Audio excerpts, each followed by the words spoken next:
दोस्तों नमस्कार। आप पब्लिक न्यूज़ देख रहे हैं और आज हम जो चर्चा करने जा रहे हैं, आज हम जो बात करने जा रहे हैं, वो बेहद गंभीर मसले पर चर्चा करने जा रहे हैं। और ये जो गंभीर मसला है, वो है बंगाल से जुड़ा हुआ। बंगाल में इस समय हंगामा मचा हुआ है, एक तरीके से बवाल मचा हुआ है और बवाल ममता बनर्जी एक्शन से हुआ है और उसके बाद ईडी के एक्शन से हुआ है। पूरा बंगाल इस समय इस समय एक तरीके से तूफान पर है, वहां पर धरना प्रदर्शन हो रहा है ईडी के खिलाफ, केंद्र की मोदी सरकार के खिलाफ, गृह मंत्रालय के खिलाफ बहुत बड़ा एक बवाल शुरू हो गया है बंगाल में। दरअसल ये बंगाल में ये बवाल हुआ क्यों? बंगाल में बवाल इस वजह से हुआ कि एक कंपनी है आईपैक, जिसके मालिक कभी प्रशांत किशोर हुआ करते थे, जो पॉलिटिकल स्ट्रेटजी का काम करती है। पॉलिटिकल स्ट्रेटजी का काम थोड़ा-सा टिपिकल काम है और पहले प्रशांत किशोर की कंपनी आईपैक हुआ करती थी और जब वो बिहार में चुनाव लड़ने के लिए जाते हैं, तो प्रशांत किशोर इस कंपनी से अलग हो जाते हैं और इस कंपनी के जो मालिक होते हैं, बन जाते हैं, वो बनते हैं प्रतीक जैन। प्रतीक जैन 2021 में आपको ध्यान होगा कि आईपैक जो है, ममता बनर्जी जो बंगाल में चुनाव लड़ रही थी, उनकी स्ट्रेटजी पूरी प्लान कर रही थी। तब उस समय प्रशांत किशोर खुद मौजूद थे। प्रशांत किशोर चूँकि चुनावी मैदान में नहीं उतरे थे, चुनावी पॉलिटिक्स में नहीं उतरे थे, तो पूरी एक तरीके से पूरा काम प्रशांत किशोर की अगुवाई में प्रतीक जैन और उनके जो और सारे लोग थे, वो पूरी टीम काम कर रही थी। और 2021 में ममता बनर्जी को इसकी जीत भी मिली। तो 2021 में जो ममता बनर्जी को जीत मिली, इसमें माना गया कि आईपैक यानी प्रशांत किशोर की जो कंपनी है, उसका बड़ा काम है और बड़ा नाम है और कई स्टेट में काम कर चुकी है। आईपैक तमिलनाडु में काम कर चुकी है, तेलंगाना में काम कर चुकी है, बिहार में काम कर चुकी है, कई स्टेट में काम कर चुकी है आईपैक। और जब से प्रशांत किशोर पॉलिटिक्स में आए हैं, बिहार में उन्होंने समय देना शुरू कर दिया है, उसके बाद से आईपैक ममता बनर्जी के लिए और एक आध और स्टेट में काम कर रही है और इसके जो बैक में हैं, मतलब जो पर्दे के पीछे हैं, वो प्रशांत किशोर ही है। भले प्रशांत किशोर सीधे तौर पर कंपनी में नहीं है, वो कहते हैं कि अब मैंने स्ट्रेटजी का काम छोड़ दिया है, लेकिन बैकडोर से प्रशांत किशोर ही ये सारा काम कर रहे हैं। आज एक बड़ा घटनाक्रम होता है। ईडी पहुंच जाती है कोलकाता और कोलकाता में ईडी जो है प्रतीक जैन के घर पर और जो आईपैक का साल्ट लेक में ऑफिस है, उन दोनों जगहों पर रेड करती है। और जब इसकी जानकारी ममता बनर्जी को होती है, तो ममता बनर्जी पहले प्रतीक जैन के घर पर जाती हैं, जहाँ पर रेड चल रही होती है। उसके बाद तुरंत वो जाती हैं, आईपैक का जो सॉल्ट लेक में ऑफिस है, वहाँ पर जाती हैं और वहाँ पर ईडी अधिकारियों से के साथ उनकी बहस होती है, तीखी बहस होती है और वहाँ पर कुछ फाइलें होती हैं और एक वीडियो मैं आपको दिखाता हूँ, जिसमें वो कुछ फाइलें लेकर के जाती हुई नज़र आती हैं और उसके बाद वहाँ पर काफ़ी हंगामा होता है। एक तरीके से बंगाल में बवाल मच गया है। पॉलिटिकल स्ट्रेटजिस्ट के स्ट्रेटजी बनाने वाली जो कंपनी है आईपैक, उसके उसके यहाँ रेड पड़ने से बवाल मच गया है।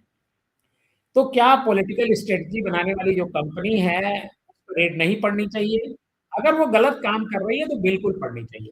लेकिन इलेक्शन से ठीक पहले, जब इलेक्शन अप्रैल-मई में होने जा रहा है, अप्रैल में इलेक्शन होगा 2024 में, उस समय रेड पड़ना, ये सवालों के घेरे में है। ये बीजेपी कटघरे में खड़ी है। मतलब बीजेपी बंगाल का चुनाव किसी न किसी तरीके से जीतना चाहती है और ममता बनर्जी की जो स्ट्रेटजी है, उसको फेल करना चाहती है। और ममता बनर्जी ने यही कहा कि ईडी उनकी जो पार्टी की स्ट्रेटजी है इलेक्शन लड़ने की, चुनाव जीतने की, वो चोरी करना चाहती है और इसीलिए ईडी ने रेड करी और ईडी चोरी करके वो बीजेपी को देने वाली है, ऐसा ममता बनर्जी का आरोप है। हम इन सारे मुद्दों पर आज के इस वीडियो पर चर्चा करेंगे और बताएंगे कि आखिर क्या पॉलिटिकल स्ट्रेटजी बनाने वाली कंपनी के आवास मालिक के आवास पर और ऑफिस में रेड होनी चाहिए। बिल्कुल गलत काम कोई कर रहा है उसके यहाँ रेड होनी चाहिए, लेकिन इलेक्शन के दौरान जब इलेक्शन होने वाला हो तो जो विपक्ष है, विपक्ष का जो काम कर रहा हो उसको आप खत्म कर रहे हो, उसको आप परेशान कर रहे हो, उसके यहाँ कर रहे हो, तो सवाल तो उठता ही उठता है। और यही हुआ है आई पैक के साथ। आईपैक पॉलिटिकल स्ट्रेटजी बनाती है, कई पार्टियों के लिए काम कर चुकी है। इवन इवन की 2014 में आईपैक पहली बार तब नजर आई जब नरेंद्र मोदी के लिए आईपैक ने काम किया, मतलब बीजेपी के लिए किया। और बीजेपी की 2014 में देश में आईपैक में की स्ट्रेटजी काफी कारगर रही, जिसकी वजह से नरेंद्र मोदी जी की सरकार बनती है। अब हम आपको सबसे पहले दिखाते हैं कि वहां पर क्या होता है, उसके बाद ममता बनर्जी की एक बाइट सुनवाते हैं, फिर उसके बाद मैं पूरी कहानी आपके सामने रखता हूं। ये देखिए, ये वीडियो देखिए। इस वीडियो में ममता बनर्जी ला रही हैं, ममता बनर्जी रोक रही है और पूछना चाह रही है कि वो क्या है, मसला क्या है, उनसे कुछ बात करना चाहती है, लेकिन ममता बनर्जी कुछ बोलती नहीं है। लेकिन ये दूसरा वीडियो देखिए जिसमें ममता बनर्जी कह रही है, पेंसिल लगा के हमारा पेपर लूट करते हैं, करते लूट बोलते झूठ, हमारा पेपर लूट करते हैं, हमारा स्ट्रैटेजी लूट करते हैं, हमारा डेटा लूट करते हैं, हमारा वोटर लूट करते हैं, हमारा बंगाल को लूट करते हैं, हमारा भाषा को लूट करते हैं। क्या है आप लोगों को लिए भविष्य, इससे और भी खराब होगा। जितना भी सीट आपको मिलना चाहिए था, इससे तो अब जीरो में आ जाएगा। I am sorry mister Amit Shah and mister prime minister, please control your home minister. देखिए, ममता बनर्जी जो है कह रही हैं कि किस तरीके से उनकी जो स्ट्रेटजी है वो चोरी की जा रही है, उनकी स्ट्रेटजी को चोरी किया जा रहा है। कैसे वो बंगाल में चुनाव जीतती है उसको चोरी किया जा रहा है। स्वाभाविक सी बात है कि हर पार्टी की अपनी अपनी स्ट्रेटजी होती है और ममता बनर्जी स्ट्रेटजी बनाने में माहिर हैं और ममता बनर्जी लड़ने में भी माहिर हैं। अभी उनके भतीजे अभिषेक बनर्जी 2 दिन 3 दिन पहले की बात है, इलेक्शन कमीशन से मिले थे और इलेक्शन कमीशन से उन्होंने इलेक्शन जो चीफ इलेक्शन कमिश्नर हैं, मुख्य चुनाव आयुक्त हैं ज्ञानेश कुमार, वो उंगली उठा करके बात कर रहे थे, जिस पर उन्होंने कड़ा ऐतराज किया था कि वी आर इलेक्टेड और आप जो है इलेक्टेड हैं, आप एक साइन से बने हुए हैं। तो इस तरह की बात उन्होंने कही थी, मतलब लड़ने और उसके बाद बाहर निकलते हैं, बाहर निकल के प्रेस कॉन्फ्रेंस करते हैं। ममता बनर्जी से बंगाल इस बार बीजेपी जीतना चाहती है। बीजेपी इसी स्ट्रेटजी में लगी, जिस तरीके से ममता बनर्जी को फेल किया जाए और कैसे ममता बनर्जी का घेराव किया जाए। दरअसल आज होता ये है, आज का घटनाक्रम ये हुआ है कि हालांकि ईडी का जो कहना है उस मुताबिक आपको बता रहा हूँ, पोल स्कैम और मनी लॉन्ड्रिंग, इन दोनों के मामले में आईपैक के हेड हैं प्रतीक जैन और उनके दफ्तर में ईडी की रेड होती है। और जैसे ही ईडी वहां पहुंचती है, ये खबर ममता बनर्जी तक पहुंचती है और ममता बनर्जी अपने अधिकारियों के साथ अपने कार्यालय से निकलती हैं और सीधे प्रतीक जैन के ऑफिस पहुंचती हैं और प्रतीक जैन के ऑफिस पहुंचती हैं और वहां से दस्तावेज, पहले तो घर और फिर उसके बाद ऑफिस जाती हैं और वहां से कुछ दस्तावेज वो हाथ में लेकर के निकलती हैं और खूब जम करके मीडिया के सामने आती हैं और मीडिया के सामने बीजेपी पर जम करके जो हमला बोलती हैं और वहीं पर वो घोषणा करती हैं कि तृणमूल कांग्रेस पूरे राज्य में प्रदर्शन करेगी, मतलब आज शाम को और प्रदर्शन स्टार्ट हो गया है, पूरे प्रदेश में प्रदर्शन स्टार्ट हो गया है तृणमूल कांग्रेस का ईडी के खिलाफ और बीजेपी के खिलाफ। और शुक्रवार को यानी कल ईडी के खिलाफ पूरे कोलकाता में जुलूस निकाला जाएगा और ममता बनर्जी खुद इस जुलूस में शामिल। और ममता बनर्जी जो ईडी कार्यालय से डॉक्यूमेंट मतलब जो वो डॉक्यूमेंट लेकर के निकल, इस पर जो है ईडी सीधे हाईकोर्ट जाती है और हाईकोर्ट में एक केस दर्ज करती है और कहती है कि ममता बनर्जी जो दस्तावेज है वो लेकर के चली गई है। मतलब जो दस्तावेज ईडी को मिले थे वहां पर छापे में, वो सारे दस्तावेज लेकर के ममता बनर्जी चली गए हैं। और ये केस जो है इन्फोर्समेंट डायरेक्टरेट यानी ईडी में जो है दर्ज किया, ईडी ने दर्ज किया है। और कल यानी शुक्रवार को जो है इस पे सुनवाई हो सकती है। और आईपैक पर जिस तरह से ममता बनर्जी पहुंचती हैं, इसको लेकर के ईडी जो है कानून का रास्ता कर रही है। ईडी सीधे हाईकोर्ट जा रही है और कह रही है कि सर्च के दौरान संवैधानिक पद का गलत इस्तेमाल करके डॉक्यूमेंट्स चुराए गए। ये ऐसा जो है उन्होंने कहा है, ईडी ने कहा है हाई कोर्ट में। और उन्होंने हाई कोर्ट की जस्टिस शुभ्रा घोष के यहाँ एक केस चलता है के शुभ्रा घोष के केस का ध्यान दिलाया और फाइल की ओर दिलाया और कहा कि परमिशन मिल गई है और केस की सुनवाई शुक्रवार को होने की संभावना है, मतलब कल। और दूसरी तरफ ईडी रेड के आईपैक ने भी हाईकोर्ट में एक मामला दायर किया। मतलब एक तरफ आईपैक गई हाईकोर्ट, दूसरी तरफ जो ममता बनर्जी जिसके का दस्तावेज लेकर हैं वो ईडी जो है वो भी ममता बनर्जी और आईपैक के खिलाफ भी जाती है हाईकोर्ट। और ईडी की आज जो है सुबह जो है की एडवाइजरी राज्य ईडी ने राज्य सरकार की जो एडवाइजरी है, मतलब आईपैक पॉलिटिकल स्ट्रेटजी को बनाती है, गवर्नमेंट की एक तरीके से एडवाइजरी बॉडी है और उसके आईपैक के ऑफिस में छापा मारा। और आईपैक के जो प्रतीक जैन है, लाउडर स्ट्रीट में उनका घर है, उस पर सर्च किया गया। और उसके अलावा सर्च के दौरान ममता बनर्जी खुद प्रतीक जैन के घर पहुंचती हैं और वहां पर ईडी के अफसरों से उनकी बहस होती है और उसके बाद वहां से निकलने के बाद वो सीधे साल्ट लेक में आईपैक के ऑफिस भी जाती है और वहां से उन्हें हाथ में एक और लैपटॉप लेकर के जाते हुए देखा गया है। और ममता ने मीडिया से शिकायत की कि उनकी पार्टी की पॉलिटिकल स्ट्रेटजी चोरी हो गई है। उन्होंने सेंट्रल एजेंसी की रेड के लिए बीजेपी को जिम्मेदार ठहराया और उन्होंने दावा किया कि ईडी की ये जो रेड है ये अलोकतांत्रिक और गलत थी। और ममता जो आरोप लगाती है इनके बीच ईडी की ओर से भी एक बयान जारी किया जाता है, ये कहा जाता है कि पश्चिम बंगाल में 6 और कुल 4 जगहों पर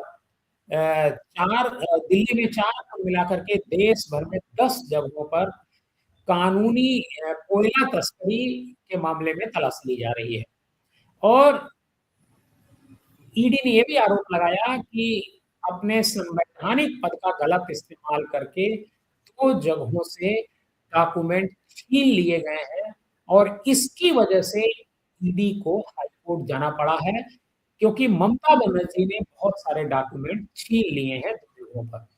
और ईडी ने बयान में कहा, एक बयान जारी किया, उसमें कहा कि जब ईडी के अधिकारी आईपैक ऑफिस और प्रतीक के घर की तलाशी ले रहे थे तो ममता अंदर घुसती हैं और फाइलें और लैपटॉप लेकर अपनी कार में रख लिया।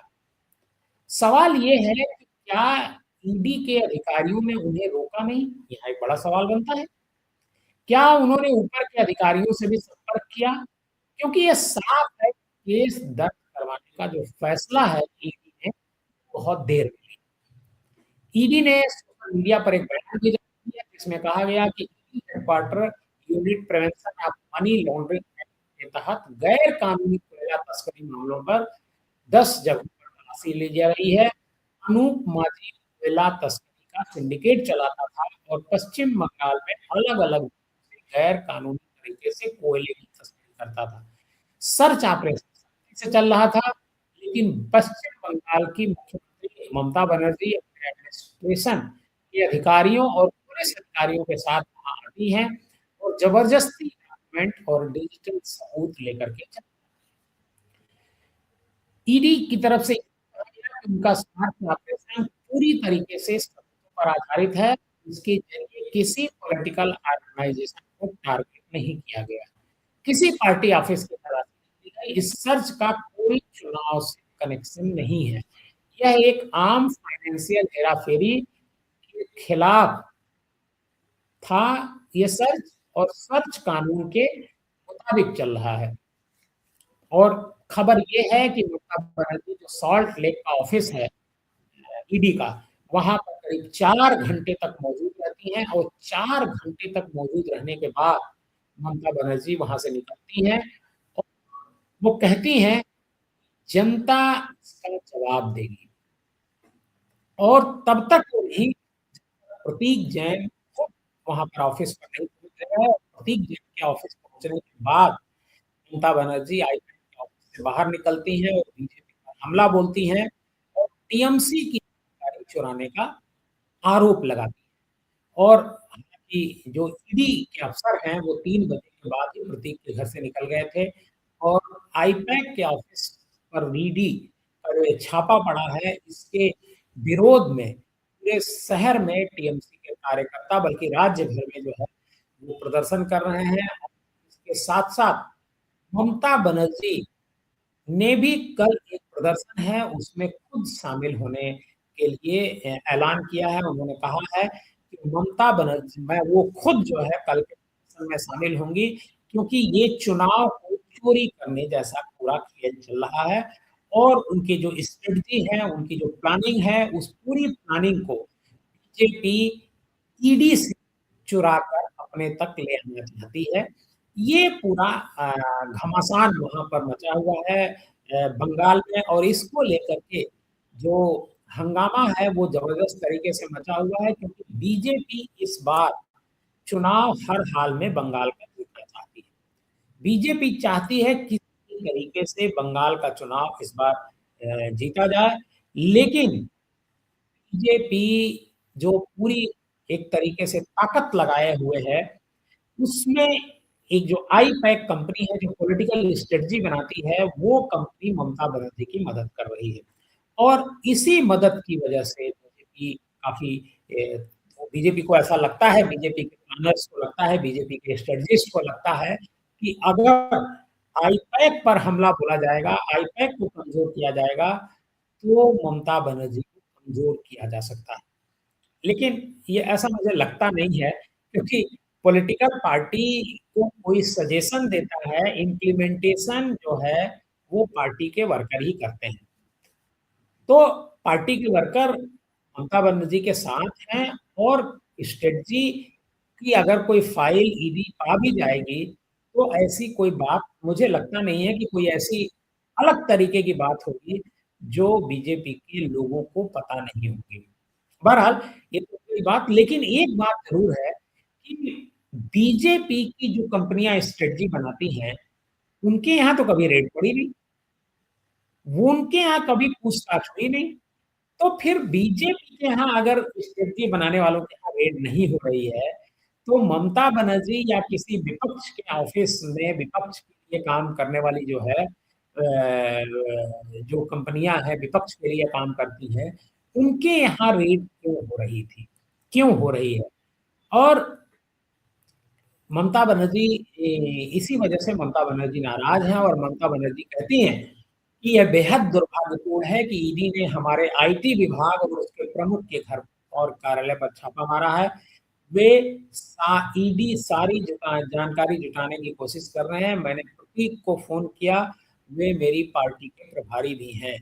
और जिस तरीके ममता बनर्जी ने यह भी कहा कि आईपैक प्रमुख के घर छापेमारी के दौरान टीएमसी का आंतरिक डेटा जब्त करने की कोशिश की और एक हरे रंग की जो फाइल थी वो लेकर के वो जाती है। मुख्यमंत्री ने फाइल के बारे में भी ये बताया कि इसमें क्या था। उन्होंने कहा कि इसमें उनके पार्टी की हार्ड डिस्क, रणनीति और योजनाओं की जानकारी है और उन्होंने कहा कि वे गृह मंत्री अमित शाह हमारी पार्टी की हार्ड डिस्क, रणनीति और योजनाओं को ले जाना चाहते हैं और राजनीतिक दलों के दस्तावेज एकत्र करना ईडी का कर्तव्य आज की तारीख में बन गया है। आपको बताएं कि जो आईपैक कंपनी है वो तृणमूल कांग्रेस का आईटी सेल का भी काम देखती है और पूरी तरीके से इलेक्शन स्ट्रेटजी का भी काम देखती है ममता बनर्जी का। और ममता बनर्जी आज काफी भड़की हुई थी। उनका पूरा फोकस था अमित शाह को लेकर के। अमित शाह पर उन्होंने कहा कि ईडी ने छापेमारी के दौरान टीएमसी के डेटा, चुनावी रणनीति अपने सिस्टम में डाल लिए हैं, जो एक अपराध है। उन्होंने ये भी कहा कि अगर टीएमसी को नए सिरे से चुनाव रणनीति बनानी पड़ेगी तो विधानसभा चुनाव जीत जाएगा, मतलब बीत जाएगा, टाइम खत्म हो जाएगा। ईडी ने तलाशी अभियान तब शुरू किया था जब जो है आईपैक के ऑफिस पर कोई था ही नहीं और ममता ने इसे डराने और धमकाने की कार्रवाई बताया। अमित शाह को कहा कि यह कानून लागू करना नहीं बल्कि राजनीतिक प्रतिशोध है। अमित शाह एक घृणित मंत्री की तरह व्यवहार कर रहे हैं, न कि देश की रक्षा करने वाले किसी व्यक्ति की तरह।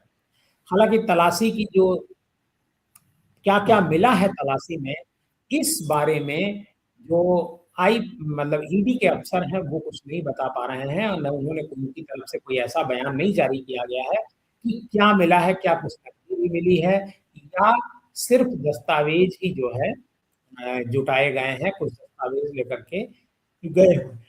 और जो शुभेंदु अधिकारी हैं उन्होंने इसकी तरफ बोला है कि ईडी की छापेमारी के दौरान मुख्यमंत्री ममता बनर्जी द्वारा प्रतीक के घर जाने को केंद्रीय एजेंसी की जांच में अवैधानिक हस्तक्षेप कहा है और उन्होंने कहा कि ईडी को मुख्यमंत्री की कार्रवाई करनी चाहिए। उनका कहना है कि मुझे लगता है कि मुख्यमंत्री और कोलकाता पुलिस आयुक्त का दौरा अनैतिक, असंवैधानिक और केंद्रीय जांच में सीधा हस्तक्षेप है। और उन्होंने आगे कहा कि जैन के आवास पर उनके दौरे के तुरंत बाद पत्रकारों से कहा कि वह वहां प्रवर्तन निदेशालय की छापेमारी चल रही थी। मतलब इसको लेकर के जो है ममता बनर्जी बहुत नाराज है। ममता बनर्जी का कहना है कि ये सब कुछ जो है बीजेपी और अमित शाह करवा रहे हैं, ये पूरी तरीके से। ये कौन है भाई? तमीज से लिखिए भाई। गंगा प्रकाश सिंह शेखावत जी, आप अपना चेक करा लीजिए पहले, दूसरे को चेक कराने से पहले इस तरह किसी के बारे में मत लिखिए। इस तरह के अभद्र भाषा का प्रयोग हमारे कमेंट में किया गया। आपको वीडियो पसंद आए या ना पसंद आए, आपकी कोई विचारधारा हो सकती है, वो अलग बात है, लेकिन इस तरह की भाषा का उपयोग गंगा प्रकाश सिंह शेखावत किसके लिए लिखा है इन्होंने? अच्छा, कोई शुक्ला जी हैं, उनके बारे में लिखा। ये अच्छी बात नहीं है। डीएनए किसी का नहीं चेक होता है, आप खुद चेक करा लीजिए, आपका डीएनए चेक होगा। तो बहरहाल कुछ लोग ऐसे हैं जो इस तरह की भाषा का इस्तेमाल करते हैं। मैं उन्हें कई बार चेता भी चुका हूँ, लेकिन वो मानते नहीं है। कोई बात नहीं, मानेंगे, धीरे धीरे मानेंगे, सब वक्त की बातें हैं। बहरहाल इतना बड़ा हंगामा जो है बंगाल में मचा हुआ है और कल ममता बनर्जी खुद प्रदर्शन में शामिल होने वाली है, जो प्रदर्शन किया जाने वाला है ईडी के खिलाफ। आज की चर्चा में बस इतना ही। बंगाल का माहौल गर्म है, बंगाल में अप्रैल में चुनाव होने हैं, लेकिन माहौल में खूब गर्मी है।